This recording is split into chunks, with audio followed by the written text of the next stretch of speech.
Here's Haynes, senior NBA insider, soon to launch Haynes Briefs YouTube show. Haynes Briefs. How about a round of applause for that? For Sam. I like that. Haynes Briefs. Haynes Briefs. Haynes Briefs. Talking about the Haynes report. Yeah, I mean, come on, man. Of course. I remember that shit. Everybody, thank you. Welcome to this episode of Haynes Briefs. This is the extended edition, and this is actually my first episode here. That's going to be based on YouTube, and so I want you guys to comment, like, subscribe. Please let everybody know. But I have a guest on this one. This is going to be Utah Jazz sensational rookie Isaiah Collier.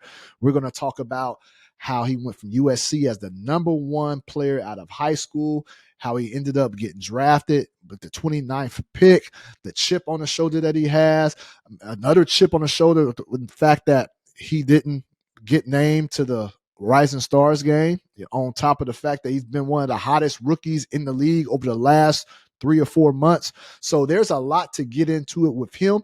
And as well, remember, he played at USC. Somebody else who played at USC with him, Bronny James of the Los Angeles Lakers.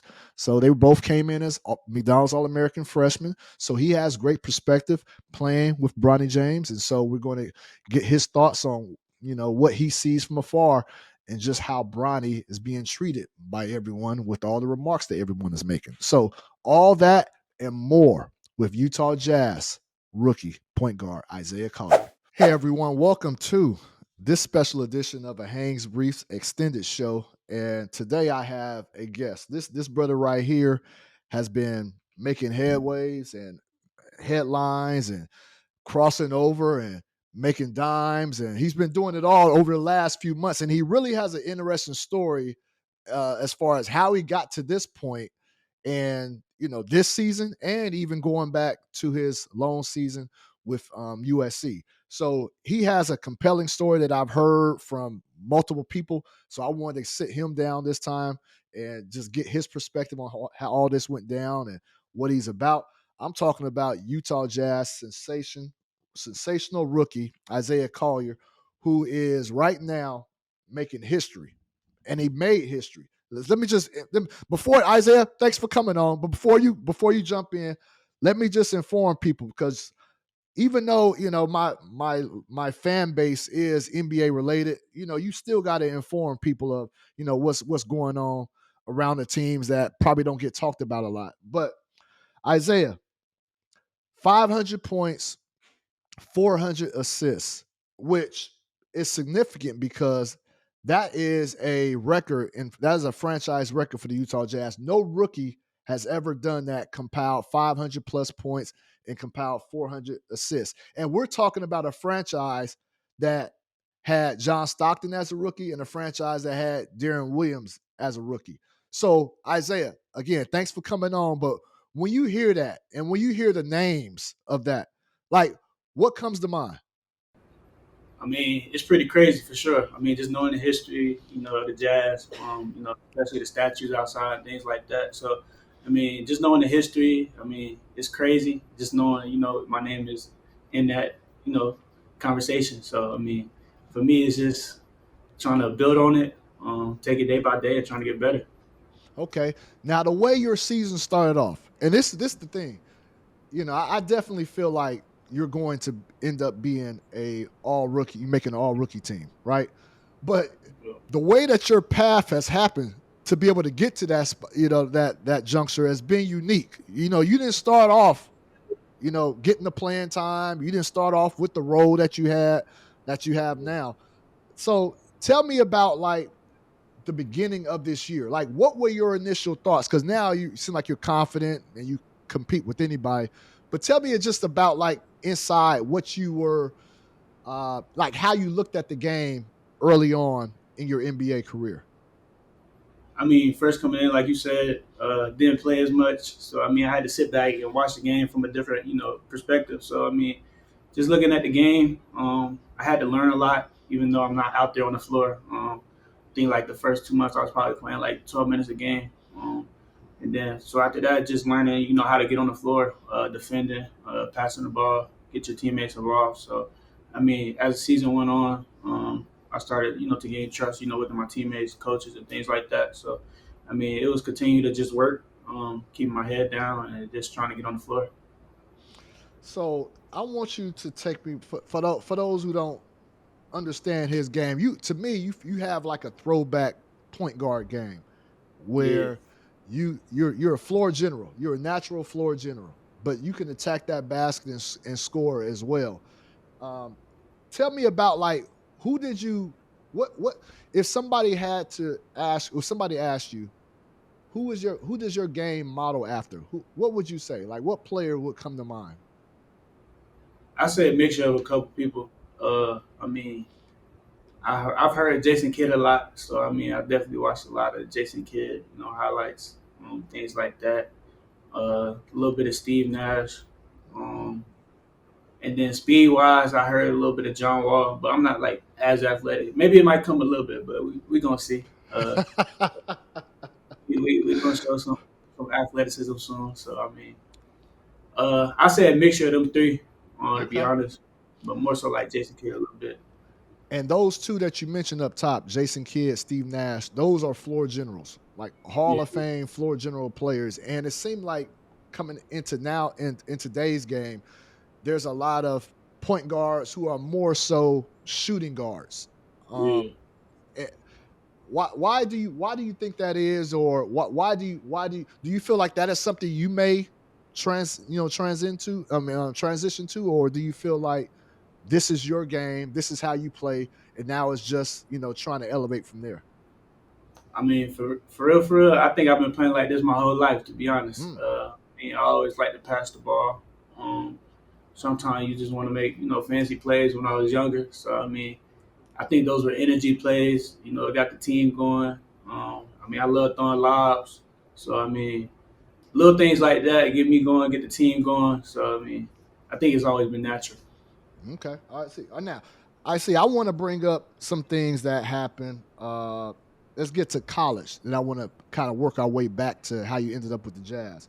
Now, people that I've talked to around you, I won't reveal my sources, I see, but people I've talked to around you, they say you have you play with a chip on your shoulder. You have a chip on your shoulder. And Mhm.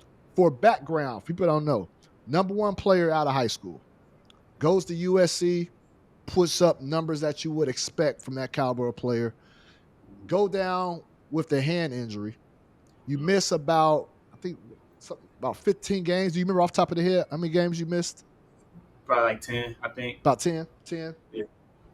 And then after that, I remember watching, like, I watched mock drafts and all that stuff. It seemed like people started to, I don't know, it was almost as if you were playing bad in those 10 games you missed, when in Yeah. actuality, you just wasn't playing. And it seemed Yeah. like other guys started going. Can you tell me about it? And then you ended up being drafted number 29. So this is a Yeah. guy who was number one player out of high school, has a phenomenal season at USC, misses 10 games due to a hand injury, then gets drafted and drafted 29th pick.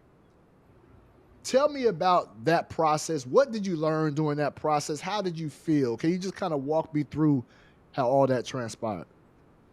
I mean, at first, I ain't gonna lie, I felt, some type of way for sure. Especially in the beginning, especially just, sitting in the green room that long. You one of the last people in there. So I mean, I think that's one of the reasons, I got chip on my shoulder. And then, USC, I think the team, it wasn't, we didn't win as much games. So I Yeah. mean, I think that's what people, looked at it as that. But I mean, missing those games, I think it helped me get better. To be honest, I think I came back and had played even better than I did in the beginning of the season. So I mean, I'm not sure why I felt that low, but I mean, I'm happy I fell to a great organization, in the Jazz, that trusted me, and for me, I'm just looking forward to the future. I mean, like I said, I went 29, but everybody got to put their shorts on and go out there and hoop eventually. So I mean, after that, after the draft, I mean, I didn't really care too much. Um, just going out there and compete. Not caring who in front of me. When you're competing against other fellow rookies that might be lottery picks, or they may be guys that you feel like you're better than, or you feel like you should have been drafted ahead of, do you take those matchups personally? Of course. But for me, it's just I take every matchup as I want to kill, regardless. Not just pointing out particular matchups. Playing PG, you got a matchup every night, regardless. So, you're playing the best players in the world. That's the matchup. So, you don't really see it as no, particular person. That's the person you trying to go after, regardless. So, yeah. For sure. So I see. Take me to late January.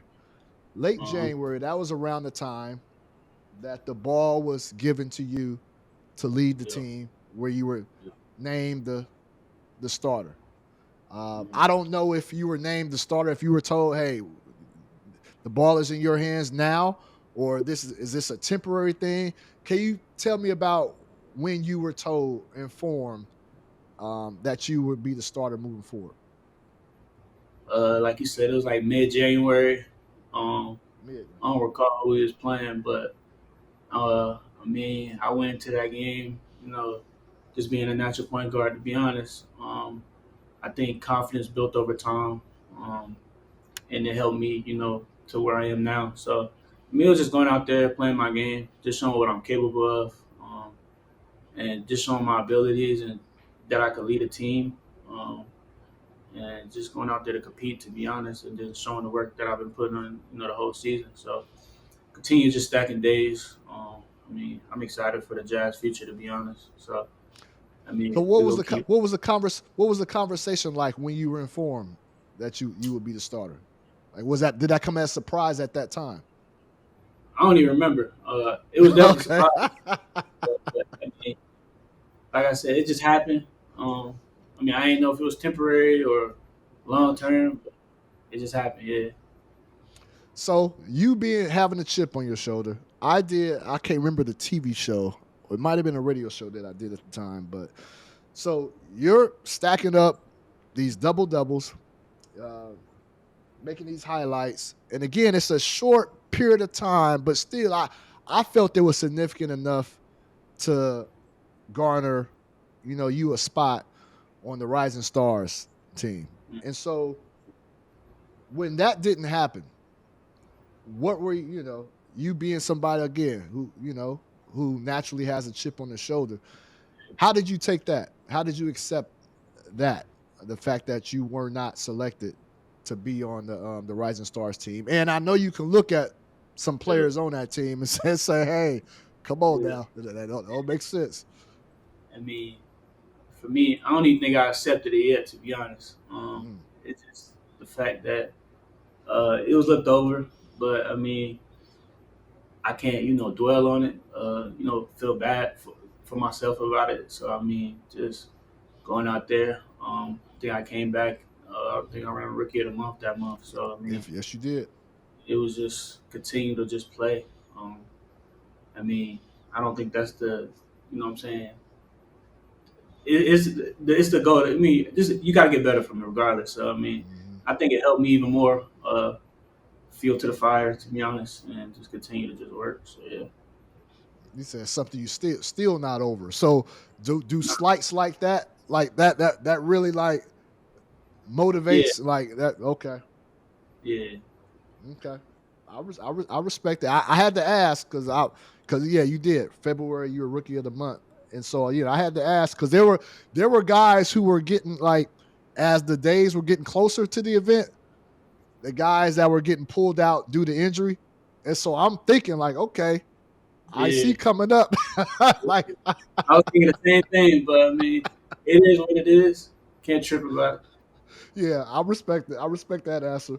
So, being a rookie, usually I see being a rookie comes with certain rules. It comes with certain traditions and rituals and protocol.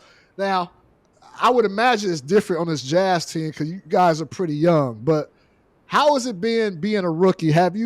What have you had to, like? Usually rookies, they're on veteran teams. They there's some rookie hazing that goes on. I don't want to. I probably don't want to use the word hazing, but there are rookie rituals that go on where you have to wear. I remember KD had to wear a Hello Kitty backpack back in the day or something like that, or guys had to buy food. What has it been like for you as a rookie and your other fellow rookies on this team? What have you guys had? What have the vets put you guys up to do this season? I mean, it's actually pretty good for us. We got 3 rookies, so I mean, we pretty just rotate as far as just what to do and what. So I mean, for me, it's more so just picking up food for the plane. I mean, that's about it for me. Unless somebody asks for something, but I mean, everybody else probably got like they gotta go get the cards and stuff like that. But other than that, it's pretty simple. They don't ask for too much. So I mean, okay. So when you mean picking up food, are you taking orders? No, I ain't taking orders. Okay. A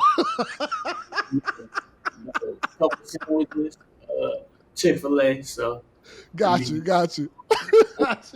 I know if yeah. Yeah, I know if the guys were particular, like letting you know, hey, I don't want no tomatoes on I don't want no pickles on my spicy chicken fillet, stuff like that. I mean, you have somebody like every now and then tell you something on the side. That's about it. But it ain't like order from everybody. We ain't doing all that. But I mean, if they do, they gotta do it. So yeah, no, respect. That's part of it, man. I want to take you back to. It didn't happen. It wasn't that long ago, but there's only a few players that I've seen pull off this move.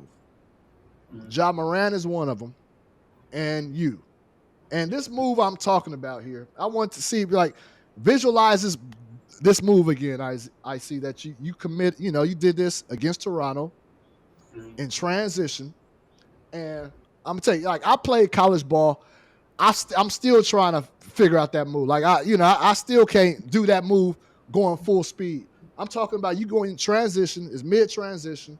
You're going full speed, whip the ball behind your back, without losing the step, without losing the beat, finish the layup. Now, that the way I said it may seem so like basic, but it's really not.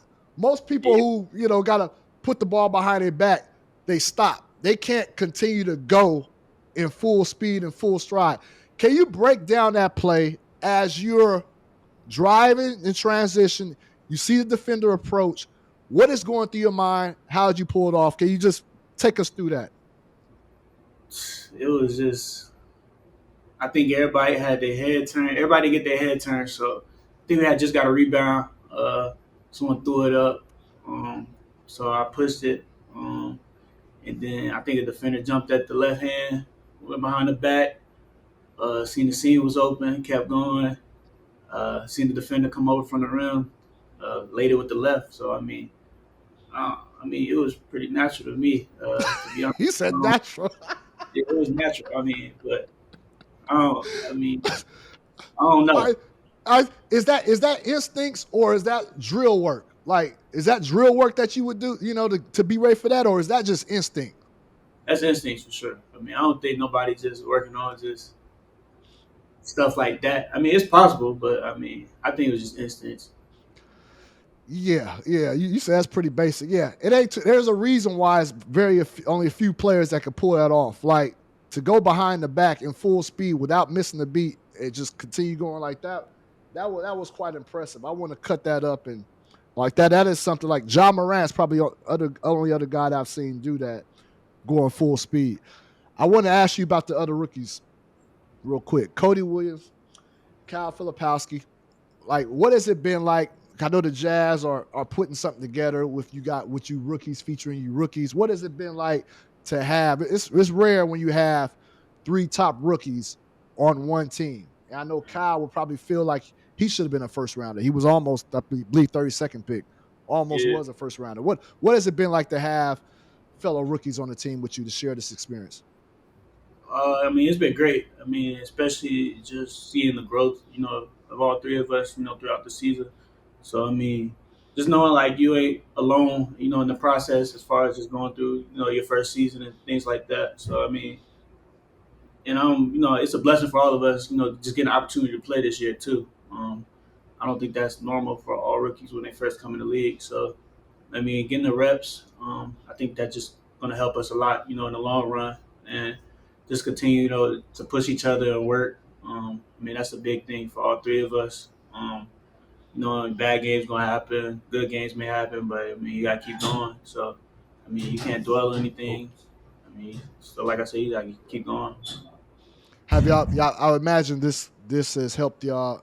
I guess form a bond. Like you guys have Yeah. come pretty tight. Did you have any type of relationship with those two prior to this season? Nah. I mean, Cody, I played him a couple times. But I mean, I think we just got a bond as far as just like the whole team. We all young, to be honest. So I mean, just having, I think it's like 7 players under 23 or something like that. So Yeah. I mean, that's pretty crazy right there. So I mean, we keep everybody young in the locker room, that's for sure. So I got a few more questions for you, and I'll let you get out of here, Isaiah. Who was the vet that you was on the team that you would say you talked to the most? I say I got two, probably Jordan Clarkson and John Collins for sure. Okay. Clarkson. What is a relationship with Jordan? That's my guy. Can you elaborate on Jordan? What is he like? Most people don't consider him a vet, but again, you guys are so young that He, he a uh, guy like Jordan is really a vet. yeah, that's the He's 32, but I mean, he up in our locker room. He the oldest in the locker room. So I mean, is he a great guy? Just helped me along the way throughout the whole season. To be honest, just seeing how he works, just seeing how what type of player you have to be to play at this level. Won 6 man a year before. To see him, progress. How he handle things and things like that. So I mean, it helps me as far as just where I'm trying to be, things like that. So I mean, he's a great vet, for everybody in the locker room, to be honest. So yeah. Isaiah, so I got to ask you this question because it's coming from your age demographic. You Yeah. call Jordan the Unk. He's Unk status. What age officially puts you in Unk status? 30. 30. 30. 30, 30, you gotta be on for sure. So Jordan at 32. This is a tag that he accepts. Now we laugh about it. I don't think he really, but he for real. You know what I'm saying? He's He I get he you. up, I get you. I and had he to got 10 ask. years. Let's say 10 years is for sure. 10 years is 10 years is Unk. So I mean, Yeah. shoot, that can be 10 years in the league. That can be less than 30. That can be 28. It may be. You an OG at that point. You've been in the league long. Yeah, I feel you. That's a decade in. I feel you. Yeah. Lastly, Isaiah, I want to get your thoughts on one of your college teammates, Bronny James, and you seen what he went through in college and his health scare, and you see what he's going through right now as a member of the Lakers. There's ridicule. There's people that say, they have all type of thoughts on whether he should be there or not, and Yeah. he's playing pretty good as of late in the G League. Can you just tell me about your relationship that you had with or have with Bronny, and just what you hear about from all the people on the outside that have remarks to say about him? I mean, that's my guy. So I mean, just seeing what he been through, and seeing where he is now. I mean, I'm excited for his future. To be honest, I mean, I don't think many people could go through that and be at where he is now. So I mean, people gonna talk, just because he LeBron's son. So I mean, but I mean, I just love that he just continue to work, keep his head down, and I mean, we seeing him get better every single day. To be honest, so I mean, to see where he was when everything happened to where he is now, I mean, it's a huge growth. So I mean, I think he's gonna be very good in this league. I mean, it's a process, for everybody in general. So I mean, you, everybody gonna look at that a different type of situation, but I mean, he gonna be fine. I mean, he gonna be real good in this league, in my opinion. So I see what he's capable of. especially before everything happened as well. So, I mean, I'm proud of him just to see where he at now. Like I said, I don't think many people could come back from something that happened like that. So, I'm excited for him. Isaiah, now I'm gonna leave you with this. I'm gonna ask you about this. And I had to do some research on this. So you grew up predominantly what on the South? In the South? Yeah, Am I correct Atlanta. on that? Yeah. Okay. Moms, I was told moms put in some work on the court in the LA area back in the day. My mom, Yeah, that's what I was told. Can you uh, tell me about uh, moms? she from Compton. I don't know if she was. I don't know about the court stuff though. Okay. I heard she was a legend from Compton, man. Oh, I don't know about that one. Okay. She That's that's what's up, man. Hey, I appreciate the time, man. Isaiah Collier here of the Utah Jazz having a phenomenal rookie season, man. Listen, brother, I appreciate you taking this time. Best of luck with the rest of your season and your career, man. I've been covering this league for 15 years, and I love like seeing guys come into the league and seeing how they just progress throughout their career. So, man, I'm hoping that you'll be around for years and years to come, man. So, brother, again, thank you for taking the time with us, man. sure appreciate it. That's our guy, Isaiah Collier, here on the Haynes Briefs Extended Edition interview session of this new video show we're doing here. So I hope you guys liked it, loved it. I want you guys to comment, subscribe, check it all out, do all that stuff. I'm fairly new to this YouTube platform, so you guys, do all what you can. Notifications, let everybody know, share. We're doing something big here. So Isaiah Collier, that's just one of the first of many big names we're going to be having on this show. So everybody, please, thank you, subscribe, all that, comment. Talk to y'all later. Now, I want to thank Isaiah Collier for coming on the show, being the first guest on the Haynes Brief Extended Edition. And for those of you that watched or listened, please, I encourage you to comment, like, and subscribe, please. We're going to keep this going. I'm going to have fresh new episodes periodically, pretty often. So please stay tuned. Now, we're going to get to a portion of the episode, which I'm going to do after each and every episode. It's going to be story time. Basically, I'm going to ask you, am I tripping or is it them? And I'm going to give you a story about my life, something that you would probably never even ever heard of before. I'm going to use this platform to vent on some issues, some topics, not going to be sports related. It may be sports related, but for the most part, I'm just going to tell you some things that's going on in my life, and I'm going to let you know how I handled it, what went down, give you the lowdown. But at the end, I want to know, am I tripping or is it them? So let's get into it. All right, it's story time. I'm going to, after each episode that we do on this show, I'm going to give you a little bit more of me. Most likely it'd be non-basketball, but just some BS that I probably have to go through. And I'm gonna use this as the platform in which I can vent. It's my show. I'm going to vent. And so this is going to be story time, and the co-headline will be something along the lines of, is it me or is it them? So I got something I want to vent on. So and I want to get you guys' perspective. Again, please comment below. Give me your take. Give me your perspective on, am I tripping? Is it me or is it them? So my daughter, right? We have a home here in Sacramento, but we have a home in Atlanta, and we bought that home for my daughters who go to college out there, Clark Atlanta, HBCU. Shout out to all the HBCUs out there. So for the summer, my daughters are at home here in California. So the house has been vacant for most of the summer. And so then one of my daughters decided to um, transition for the fall to go, what is it called? Study abroad. It's called study abroad. She studied abroad out in Thailand. So the house was vacant for another couple months.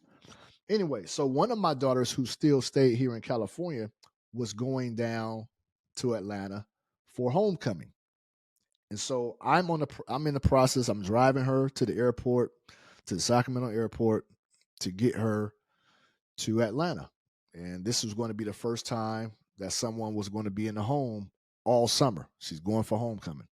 So I drop her off, drop my daughter off. And right when I drop her off, I get a call. And I usually don't pick up numbers that I don't recognize.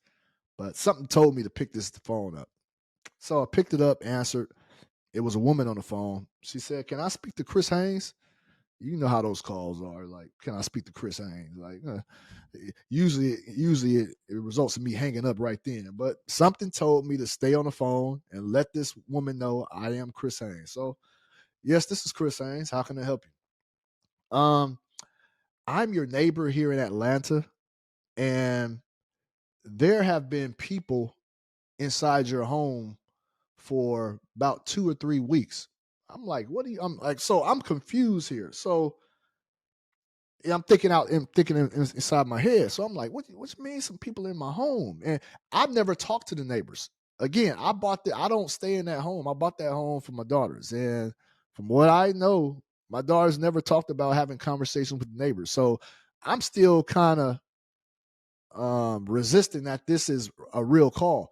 So she's like, yeah, she said, I'm a realtor. No, I asked her, how you get my number? She said, I'm a realtor. And I've been seeing some activity at your house that I know is not you guys. And so being that I'm a realtor, I can look up addresses and look up who they're assigned to. And I was able to find your number.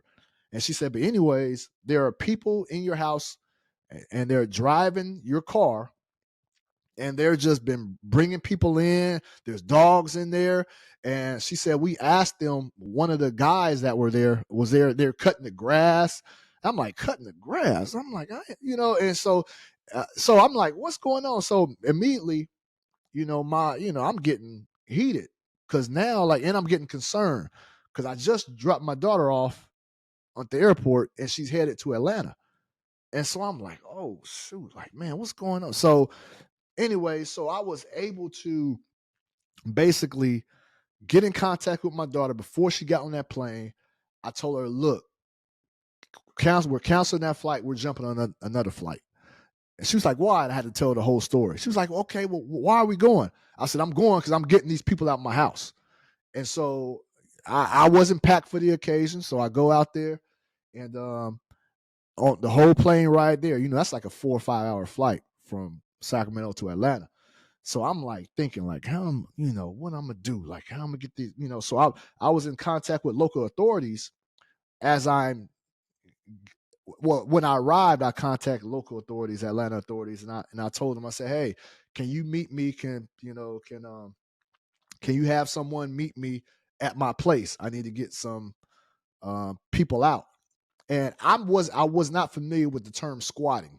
I didn't know what that was. And so the police were the ones that were telling me, oh, you got squatters in your house? It was like, I was like, yeah. He was like, okay, well, you'll just have to take them to court. I'm like, what you mean take them to court?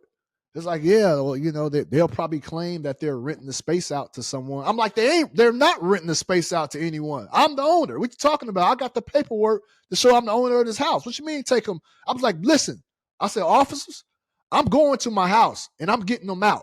Now, y'all can come over there and meet me like I'm asking, like I'm requesting of you, but it's going down tonight. They're getting out my house. So this is like 1 a.m. when I get there. And so they were like, okay, we'll come over there. We'll meet you. Because I would obviously, from what I was told, it's like 5, 6 people in that house. And so the cops come out, 2 brothers. So they come out there and they were like, listen, there's nothing really we can do if they say they're renting this place. I'm like, officer, look, man, I've showed them the, paperwork that this is my house. I'm like, I didn't authorize and I'm not renting this place out to anybody. And he's like, well, okay, well, we'll knock on the door, see what happens. So they knock on the door and people look, I saw people look, open the curtains. And so a woman comes out and she's pregnant. And I've seen people like kind of leave throughout the back. And I believe it was 2 dudes that probably rushed out the back. Cops didn't go after them, nothing, whatever. So it's 3 women at the door, and they're talking about how they're renting this place. And the officer's like, "Are you renting this place from the owner?" Like, "Yeah, we're renting it from the owner." And the officer's like, "Okay, so who car is this?" Because remember, I told y'all that my neighbor said that they were driving my car. And he was like, whose car is this?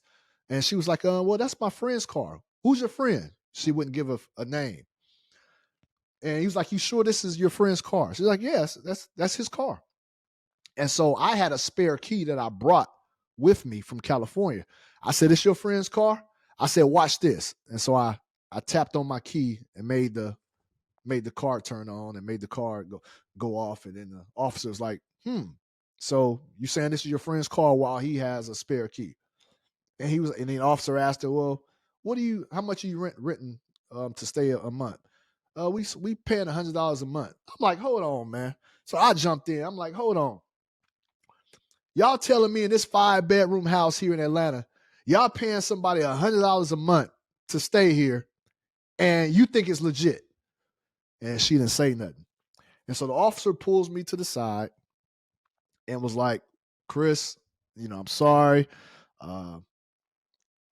We just, it's nothing we can do. You have to take them to court. I politely but firmly told the officer, I said, officer, with all due respect, they're getting out my house now. By any means necessary, they're getting out my house now. I don't give a damn if it's 2 a.m. They're getting out my house. And I don't know who's in here, but I got people on the way. I am prepared to defend my household. So, officers, if you don't want to be here while this is going down, that is fine. But if you are going to be here, I'm letting you know what's going down. And so the ladies, like, they shut the door, and I think they went in there. I think a dude was probably still in there because they wouldn't even the officer wouldn't let me even go in the house. And so finally, I'm just like, I just had enough. And so they come out, the girls come out, the women come out. Well, can you give us time? Can you give us a couple days to get out? I said, I'm going to give you 45 minutes to get out. Well, we got a lot of stuff in here. I'm like, that's not my problem. I'm giving you 45 minutes. I said, I'm going to leave, go to my hotel. I'll be gone for an hour. I said, if by an hour, if none of y'all are out of my place, there's going to be problems. There's going to be real problems. I don't care if the police are here. There's going to be problems. Get out my house.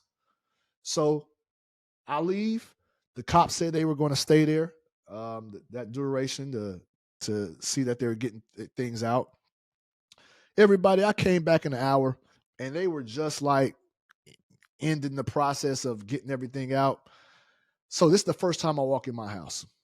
And remember, so when my daughters aren't home, we're using that place to Airbnb.